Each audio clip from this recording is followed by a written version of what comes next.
શ્રી સ્વામિનારાયણ ભગવાનની જય, અક્ષર પુરુષોત્તમ મહારાજની જય, ગુણાતીતાનંદ સ્વામી મહારાજની જય, પ્રમુખ સ્વામી મહારાજની જય, મહંત સ્વામી મહારાજની જય.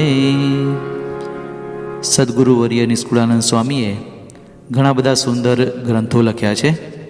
નિષ્કુળાનંદ કાવ્ય નામે આ બધા ગ્રંથો ખૂબ પ્રસિદ્ધ છે. એમાંથી એક ગ્રંથ છે હરિસ્મૃતિ. કહેતા કે ભગવાનની સ્મૃતિ, એ ગ્રંથ ઉપર આપણે લાભ લઈશું. ભગવાનની સ્મૃતિ કેવી છે આપણે સૌ જાણીએ છીએ કે શ્રીજી મહારાજે મુક્તાનંદ સ્વામીને શાંતિ માટેનો ઉપાય બતાવ્યો કે ભગવાનના ચરિત્રોનું તમે સ્મરણ કરો તો તમને શાંતિ થશે. આપણા ગુરુ હરિ મહંત સ્વામી મહારાજ પણ પોતાનો પ્રસંગ કહે છે કે જ્યારે એમને બાયપાસ સર્જરી કરાવી પછી એમને ઘણી બધી પીડા શારીરિક થતી હતી અને તે વખતે પણ એમને પોતે નિખાલસ ભાવે કહેતા હોય છે કે આત્મવિચાર કરવાનો પ્રયત્ન કર્યો, છતાં પણ એ પીડા ગઈ નહીં. પણ યોગીજી મહારાજના ચરિત્રો એમને યાદ આવી ગયા પછી તો દુઃખ માત્ર ક્યાં ભાગી ગયું એ પણ ખબર પડી નહીં. તો આ ભગવાનની સ્મૃતિ એવી છે કે આપણા ગમે તેટલા દુઃખો હોય એની અંદર આપણે સુખ પ્રાપ્ત કરી શકીએ. આપણે બધા પણ જાણીએ છીએ કે અત્યારનો આ સમય એવો છે કે આપણને સહેજે સહેજે અંતરની અંદર થોડી અશાંતિનો અનુભવ થાય. શું થશે, મને કંઈક રોગ થઈ જશે તો શું થશે, ફાઇનાન્શિયલી ફ્યુચરની અંદર શું થશે, આવા ઘણા બધા વિચારો આપણને આવે, સાહજિક છે. પણ આ બધા વિચારોની અંદર સ્થિરતા માટે આપણે ઘણી વખત બીજા બધા વિચારો કરીએ, પોઝિટિવ થિંકિંગને, એ પણ બધી વાત સાચી છે. પણ આપણા શાસ્ત્ર પ્રમાણે તો ભગવાનમાં આપણું જેટલું મન રહેશે ને, કારણ કે ભગવાન એ પોતે શાંતિનું ધામ છે, તો ભગવાનની સ્મૃતિ જેટલી થાય એટલી આપણા અંતરમાં શાંતિ રહે. અને આ ભગવાનની મૂર્તિની સ્મૃતિ તો કેવી છે, મહારાજે પ્રથમના પહેલાં જ વચનાવતમાં કહ્યું છે કે ભગવાનના સ્વરૂપમાં અખંડ વૃત્તિ રહે એનાથી અધિક બીજી કોઈ પ્રાપ્તિ જ નથી.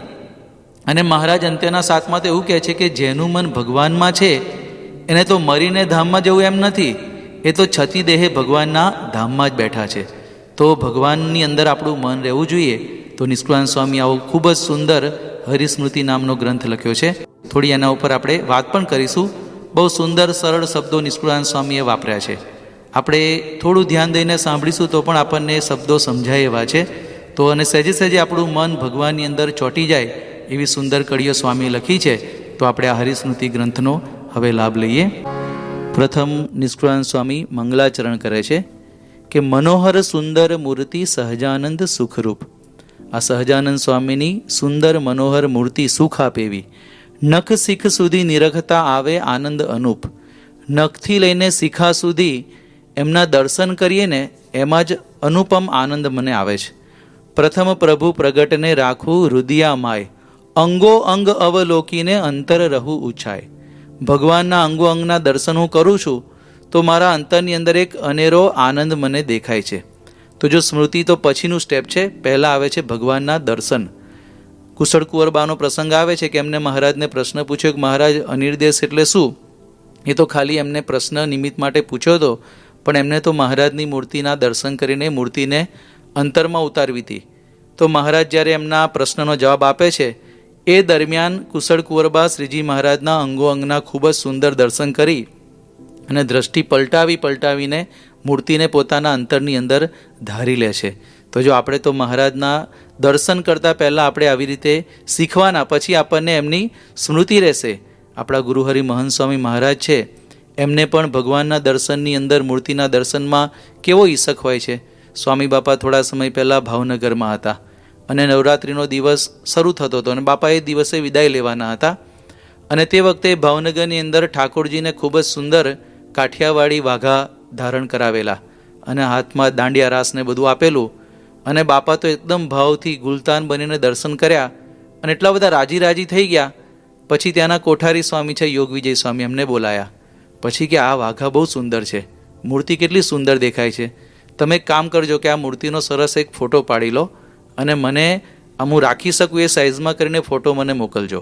હવે જો જેમને અખંડ મૂર્તિ પોતાના હૃદયમાં ધારણ કરેલી છે, છતાં પણ આપણા ગુરુ હરિ મહંત સ્વામી મહારાજ આપણને કેવી રીતે દર્શન કરવા એ પણ શીખવે છે. હમણાં ગોંડલમાં હતા બાપા દિવાળી સમયમાં અને યોગીજી મહારાજની રૂમમાં આમ દર્શન કરતા હતા.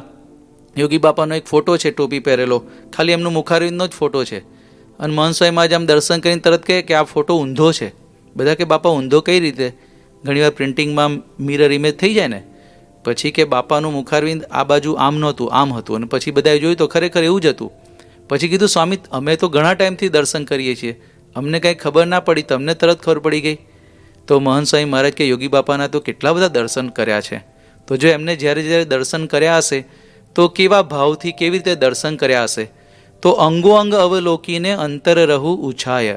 આવી રીતે આપણે અંગો અંગના દર્શન કરતાં શીખવાનું છે. તો જો અહીંયા મહારાજે પણ જે આવી રીતે અંગો અંગના દર્શન કરીને સ્મૃતિ રાખે, કેટલો રાજીપો મહારાજ બતાવે છે. મધ્યના 48માં પ્રેમાનંદ સ્વામીની વાત આવે છે કે વંદુના પદ એમને બધા ગાયા તો શ્રીજી મહારાજ કેવું બોલ્યા કે આવી રીતે જેને ભગવાનની મૂર્તિનું ચિંતવન હોય એને તો ઉઠીને સાષ્ટાંગ દંડવત કરીએ એવું અમને થાય છે. જો આપણે શ્રીજી મહારાજના દર્શન કરીએ કે આપણા ગુરુહરિ મહંત સ્વામી મહારાજના દર્શન કરીએ, આમ તો જોવા જઈએ તો આ રવિવારે મહંત સ્વામી મહારાજ અહીંયા લંડનમાં જ હોવાના હતા, પણ આ સંજોગોને કારણે આવી નથી શક્યા. પણ ભલે પોતે પ્રત્યક્ષ રૂપે હાજર નથી, પણ આપણે એમના ઘણા બધા દર્શન કર્યા છે. પ્રમુખ સ્વામી મહારાજના પણ દર્શન કર્યા છે. તો એમને હું હવે ચિંતવન કરવાનું, તો અંગો અંગના દર્શન કરીને એમનું ચિંતવન કરીએ તો આપણા અંતરની અંદર આનંદ આવે. તો હવે નિષ્કુળાનંદ સ્વામી પોતે આપણને આગળ એમને મહારાજના જુદા જુદા અંગોના કેવી રીતે દર્શન કર્યા છે, કેવી રીતે એમને નાથને નિરીખ્યા છે એ વાત કરશે. આપણે પણ એ વાતને સાંભળીએ. નિષ્કુળાનંદ સ્વામી કહે છે કે પુરુષોત્તમ પરમ દયાળ એવા નાથને મેં નિરીખ્યા, મેં જોયા છે. શ્રી ભક્તિ ધર્મના બાળ નાથ નિરીખ્યા છે. સુખદાયી સહજાનંદ સત્સંગીના સુખકંદ એવા નાથને મેં જોયા છે. અંગો અંગમાં અવિનાશ નાથ નિરીખ્યા છે. અંગો અંગ ભગવાનના મેં જોયા છે. તેને હૈયે છે હુલાસ. મેં મહારાજના અંગો અંગના દર્શન કર્યા છે અને એનું ચિંતવન કરું છું તો મારા હૈયાની અંદર, મારા અંતરની અંદર એક પ્રકારનો આનંદ આવી જાય છે, એક પ્રકારનો પ્રેમ, એક પ્રકારનો ઉત્સાહ આવે છે. હવે જો આપણે નિષ્કુળાનંદ સ્વામીનો વિચાર કરીએ ને તો નિષ્કુળાનંદ સ્વામી માટે તો કેવું વિશેષણ વાપરીએ છીએ, વૈરાગ્યની મૂર્તિ.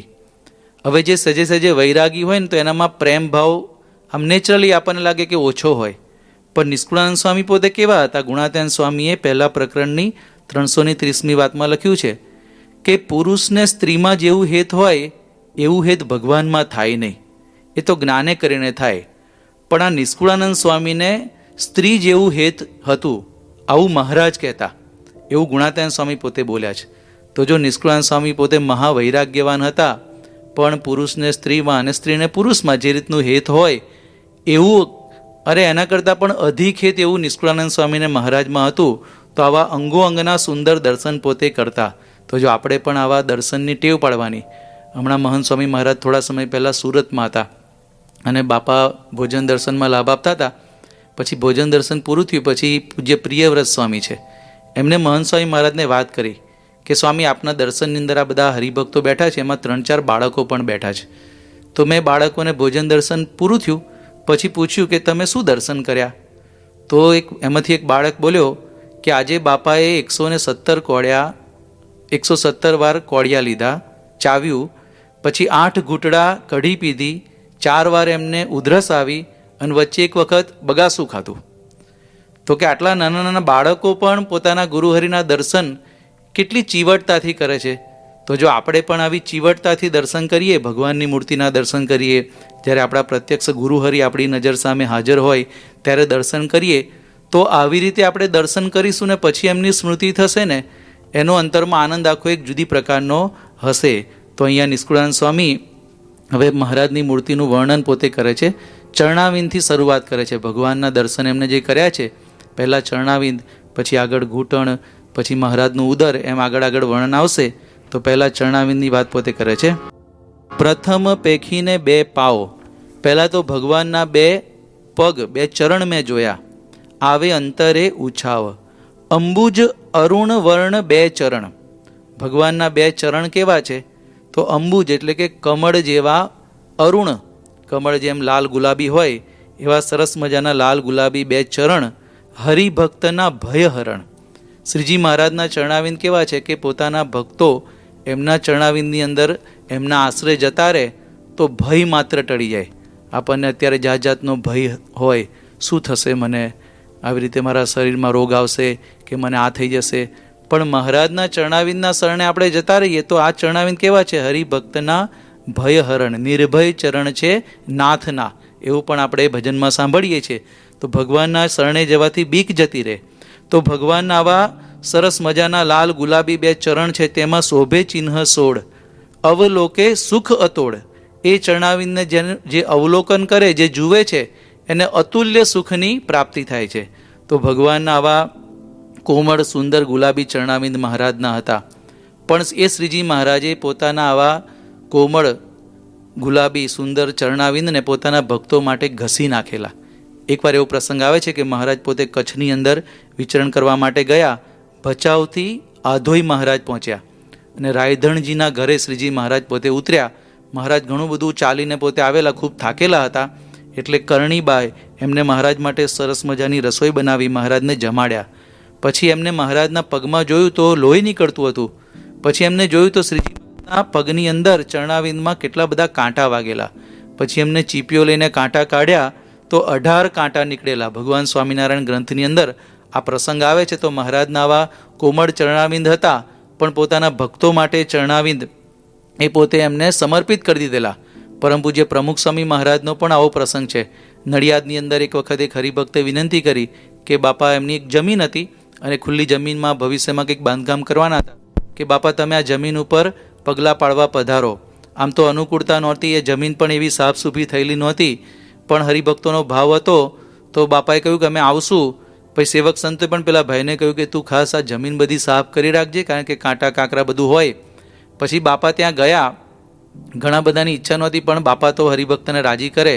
હવે ત્યાં જઈને બાપા પછી ગયા એટલે હરિભક્તને તો ઈચ્છા હોય કે બધી જગ્યાએ બાપા આવી રીતે પુષ્પ છાંટે. તો સ્વામી આમ ફૂલ છાંટતા છાંટતા દૂર ગયા અને ત્યાં બાવળની સૂળ કાંટો હતો, કારણ કે બધું સાફ કર્યું હતું, પણ એટલું બધું તો થાય નહીં, મોટી જમીન હોય. તો સીધું પ્રમુખ સ્વામી મહારાજના પગની અંદર સૂળ ઘૂસી ગઈ. અને સ્વામીએ જોયું, પણ બાપાને થયું કે જો ખબર પડશે સંતોને કાર્ય કરતા હોય તો પેલા હરિભક્તને કંઈક ટકોર કરશે. એટલે બાપા ધીમે રહીને આમ વાતો કરતાં કરતાં દૂર જતા રહ્યા, કોઈને ખબર પણ ના પડે. અને ધીમે રહીને પછી બાપાએ સૂળ પગમાંથી આમ કોઈને ખબર ના પડે એમ ખેંચી, પણ એટલી ઊંડી સૂળ વાગી ગયેલી કે આમ લોહી નીકળ્યું ખાસું બધું. પછી તો બધાને ખબર પણ પડી, પણ બાપાએ કહ્યું કે કોઈને આપણે કશું કહેવાનું નથી. પણ જો સ્વામી બાપાના પણ ચરણાવિંદના આપણે દર્શન કર્યા છે, કેવા કોમળ ચરણાવિંદ હતા. પણ એ પ્રમુખ સ્વામી મહારાજે પોતાના ભક્તો માટે પોતાના ચરણાવિંદને આવી રીતે ઘસી નાખેલા. તો આવી રીતે મહારાજના આવા સુંદર ચરણાવિંદ છે. નિષ્કુળાનંદ સ્વામી આગળ કહે છે કે ચરણાવિંદની અંદર જુદા જુદા 16 ચિહ્નો છે. એ બોચાસનમાં હતા અને હરિભક્તોએ કીધું કે સ્વામી તમારા ચરણાવિંદના ચિહ્નોના દર્શન કરાવો ને. બાપા કે હરિભક્તોના ઘરે પધરામણી કરી કરીને અમારા ચિહ્ન બધા ઘસાઈ ગયા. એમ બાપાએ ગમ્મત કરી. પણ આવી રીતે મહારાજના જમણા ચરણના ચિહ્નો 9 ચિહ્નની વાત કરી. હવે ડાબા પગના ચિહ્નની વાત કરે છે. પ્રથમ નિષ્કુળાનંદ સ્વામીએ જમણા ચરણના 9 ચિહ્નોની વાત કરી. આપણે ચેષ્ટામાં પણ આનું ગાન કરીએ છીએ, પણ આપણે સ્મૃતિ કરીએ તો ભગવાનના જમણા ચરણની અંદર આપણે જોઈએ તો એડીથી લઈને શરૂઆત કરીએ તો ત્યાં સ્વસ્તિક છે સાથીઓ, પછી અષ્ટકોણ છે, પછી આવી રીતે વજ્ર જે ઇન્દ્રનું શસ્ત્ર કહેવાય, પછી અંકુશ જે હાથી ચલાવતા હોય એના ઉપર અંકુશ રાખે, પછી ધ્વજ એટલે કે ધજા. તો આ બધા ચિહ્નો છે. પછી જવ, પછી જાંબુ, પછી કંજ એટલે કે કમળ, આવી રીતે. અને ઉર્ધ્વરેખા બંને ચરણાવિંદમાં છે. તો આવા 9 ચિહ્નો ભગવાનના જમણા ચરણાવિંદની અંદર છે. ડાબા ચિહ્નની પગની અંદર 7 ચિહ્નો છે મહારાજના. મત્સ્યનું છે, ત્રિકોણ છે, વ્યોમ એટલે આકાશ, પછી કળશ, ધનુષ્ય, સોમ કહેતા ચંદ્ર અને ગોપદ એટલે ગાયના પગલા, આવા 7. તો આવી રીતે મહારાજના ચરણાવિંદની અંદર કુલ 16 ચિહ્નો છે. એની વાત નિષ્કુળાનંદ સ્વામીએ કરી. તો આ 16 ચિહ્નો મહારાજના ભક્તો લાડુબા જીબા વગેરે બાઈ ભક્તોના પણ એવા પ્રસંગો આવે છે કે બધા જ્યારે અન્નકૂટની સેવા કરતા હોય અને વડીઓ મૂકતા હોય તો એક એક વડી મૂકે ને એક એક ચિહ્નને યાદ કરે. તો જો ભક્તો એ ભગવાનની દર્શનની સ્મૃતિ આવી રીતે કરતા હોય છે. હમણાં મહંત સ્વામી મહારાજના રિપોર્ટની અંદર પણ એક પ્રસંગ સાંભળવા મળેલો કે બાપા જ્યારે હ્યુસ્ટનમાં ગયા તે વખતે પ્રમુખ સ્વામી મહારાજનો સ્મૃતિ દિન ઉજવવાના હતા અને એમના ડેકોરેશન માટે મોટા મોટા ફૂલ બનાવેલા. તો એક હરિભક્ત છે આપણા, એમના ઘરે એને એમના પત્ની ને એમના બાળકો આ બધા ફૂલ બનાવવાની સેવામાં હતા. તો એની અંદર દરેક જુદી જુદી પાંદડી હોય, પછી એની પાછળ પેલું ગ્લુ ગનથી ગ્લુ લગાવવાનું હોય અને પછી ફૂલ ચોંટાડવાના હોય. તો નાના નાના બાળકોને કેવો વિચાર આવ્યો, તો એક પાંદડી ઉપર એમ પેલું ગ્લુ લગાવે તો પી બનાવે આમ, એટલે પ્રમુખ સ્વામી મહારાજની સ્મૃતિ કરે, પછી ચોંટાડે, બીજી પાંદડી પર એમ બનાવે અને પછી ચોંટાડે. આમ વસ્તુ બહુ નાની છે આપણને લાગે, પણ પાંદડીએ ગુરુહરિની સ્મૃતિ કરતાં કરતાં એમને સેવા કરી. તો મહારાજના વખતની અંદર પણ આવા બાઈ ભક્તો મહારાજના 16 ચિહ્નોને યાદ કરી અને આવી રીતે પોતે એમની સ્મરણ ને સેવાની અંદર ભજન કરતાં કરતાં ક્રિયામાં જોડાતા. તો આપણે પણ જો બાપાના અંગોઅંગના દર્શન કરેલા છે તો એમનું જેટલું ચિંતવન કરીશું એટલી આપણા અંતરની અંદર શાંતિ રહેશે. હજુ તો હરિસ્મૃતિ ગ્રંથની અંદર આગળ ઘણી બધી વાતો આવે છે, પણ જો આપણે પણ આવી ટેવ પાડીએ કે સ્વામી બાપાના આપણે કેટલા દર્શન કર્યા છે, અહીંયા મહારાજની મૂર્તિના પણ દર્શન આપણે દર અઠવાડિયે, હવે તો દરરોજ આપણે કરીએ છીએ લાઈવ ટેલિકાસ્ટમાં, પણ જે મહારાજની મૂર્તિના દર્શન આવી રીતે આપણે કરીએ, એક એક અંગના ડિટેલમાં દર્શન કરીએ અને એની સ્મૃતિ કરીએ તો આપણા અંતરની અંદર પણ શાંતિ રહે. તો આપણે મહારાજ સ્વામીના ચરણોમાં પ્રાર્થના કરીએ કે નિષ્કુળાનંદ સ્વામીએ જેવી રીતે આ મહારાજના દર્શન કર્યા, ભગવાનના દર્શન, એવા દર્શન કરવાની આપણને પણ ટેવ પડે અને આપણને પણ એવી સ્મૃતિ થાય, એ જ એમના ચરણોમાં પ્રાર્થના. શ્રી સ્વામિનારાયણ ભગવાનની જય.